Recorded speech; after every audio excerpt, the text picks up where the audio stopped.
Greetings, ladies and gents, and welcome to this latest episode of Tales from Outer Space, taken from the subreddit HFY. The links to all the stories will be down below, and as always, I hope that you enjoy. And if you do, please consider subscribing. Story number 1. A Lone Traveler, written by Yamoyek. Sir, there is something blocking our senses, approximately 5,000 kilometers long. Computers can't extrapolate the cause. Panic rose in the new crew member's voice, his mandibles retracting into its facial cavity as the antenna straightened up. On screen, the captain didn't even look up from her handheld console. She wasn't worried about some gravity well or wormhole or whatever the hell was blocking their path. She simply wanted to deliver their cargo from point A to point B and finally take that vacation that she'd been putting off. She also wanted to keep reading about the new elected leader of Randy 3. But she had put the handhold down and focused. The screen hummed, indicating that it was on, yet it stayed completely black. Jesus, Carol, first you overload our energy capacitors, and then you nearly depolarize our engine couplers, and now you can't even put an image up on the screen. What do I pay you for? She stomped over and rolled Carol's chair out of the way. She pushed a few buttons, and yet nothing happened. Her eyebrows met together in the middle as she attempted to mentally troubleshoot. Full stop. Maybe you messed up with the damn sensor array too. She jogged over to the little monitor in the back of the bridge. Meanwhile, Carol started tinkering with a few buttons, his 4 spindly arms smashing the button combinations. A few presses later, and he let out a few clicks of satisfaction as an idea popped in his head. Now learning the shape of the electron dispersion pattern. The main screen flashed, and the whole screen was filled with inky tendrils outlined in the milky white lines. The tendrilled creature made for the cargo ship, which looked tinier than normal, a speck of dust in the grand cosmic stage. Its tendrils writhed around the screen, seemingly grasping for something like a toddler. That has to be a sensor malfunction. The captain's voice was barely louder than a whisper, and her jaw nearly scraped the floor. She had read old stories of the famed Kraken, the giant squid which devoured ships for lunch, but she never assumed that she would be the main character in the story.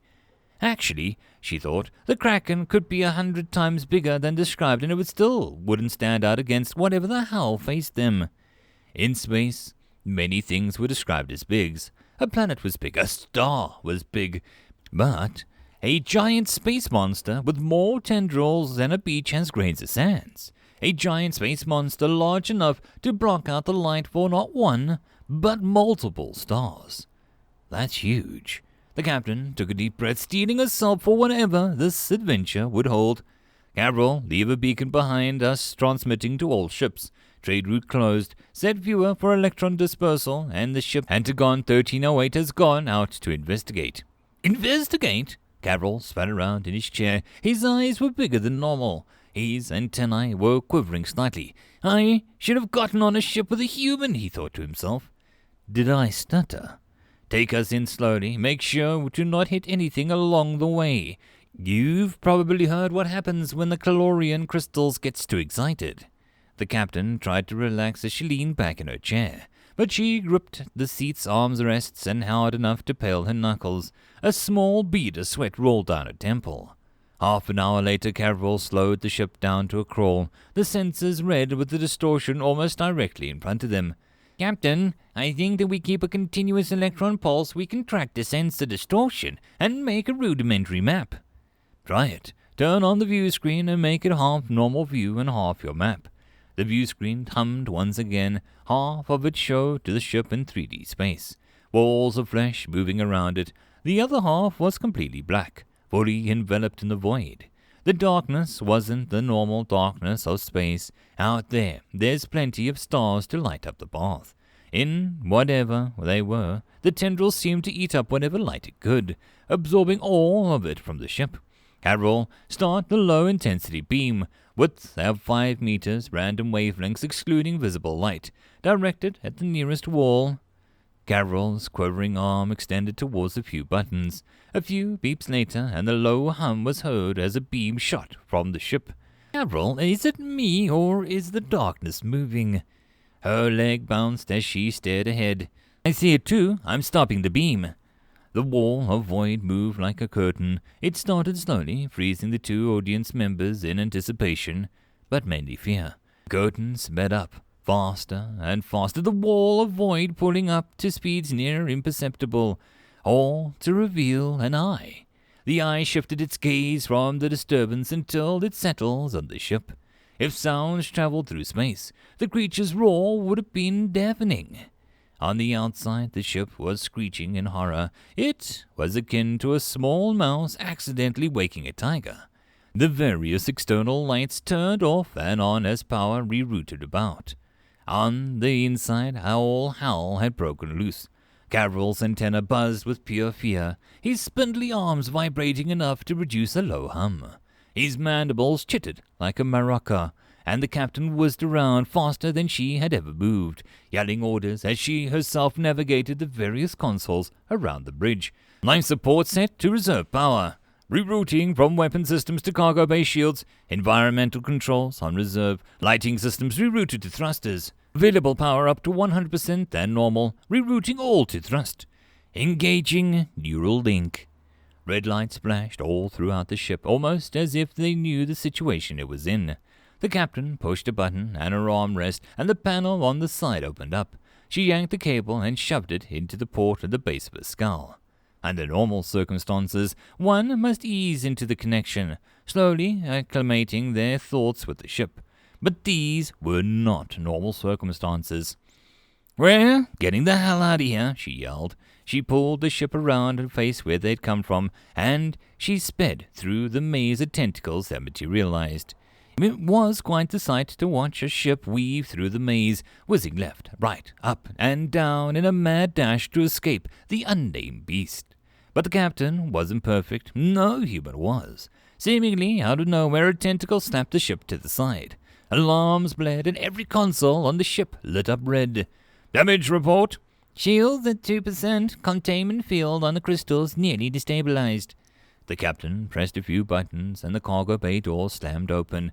The crystal chests were sucked into space, and the ship was exploded forward, faster than the already breakneck speed that it was going at. The crystal chest, not avoiding them like the ship was, slammed into a tentacle.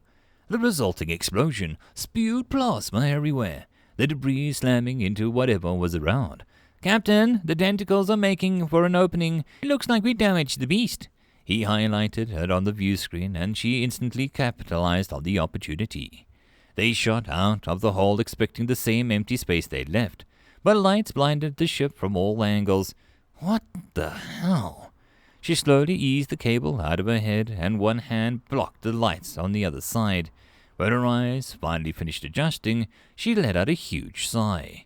The silver flagship of the intergalactic military, the Opal, was towering in front of them. Floating inside her were a few other ships, each with their own weapons array flaunting the might of the military. A few new ships were scattered around, with their drones weaving in between the ships. "This is cargo freighter Antagon 1308. Move your ship. I'm Admiral Dormer Carr. Pleasure to meet you," the voice laced with sarcasm. "Admiral, however, I would like to know what you plan to do to this creature." "Kill it." "I figured. I'm afraid I can't let you do that, Admiral." "Do not make this harder than it needs to be, human. Your kind loves to stick their noses where they needn't be." His voice contorted with rage, and although he wasn't yelling, it sure seemed like he wished he could. "Are you ready to slaughter 2 innocent civilians on live TV? Admiral, that creature behind us has the same right to be here as we do. I can have you thrown in jail for your obstruction, human. Move. Make me." She pressed a button and the screen flickered off. "Captain, are you out of your mind? You first take us up close to that thing, and now you're standing your ground against the military." "Carol, shut up. My head hurts from the damn link." She walked up to the console and eased the ship back closer to the beast. She knew it was stupid. She knew that she might be thrown in jail, and she knew that the creature just tried to kill him. But something inside her told her that to stand her ground. for she knew that it was better to take a stand against an unjust law than to stand alongside it. The creature had the same right to be here as they did, and she knew it. "How's our shields, Carol?" "Down to 1%. The plasma explosion nearly knocked them out. But I'm not sure if they'll hold much longer." "Then we'll hold on as long as we can."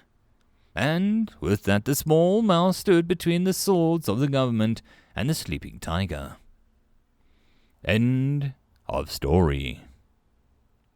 I hope that you enjoyed, and if you did, please consider subscribing.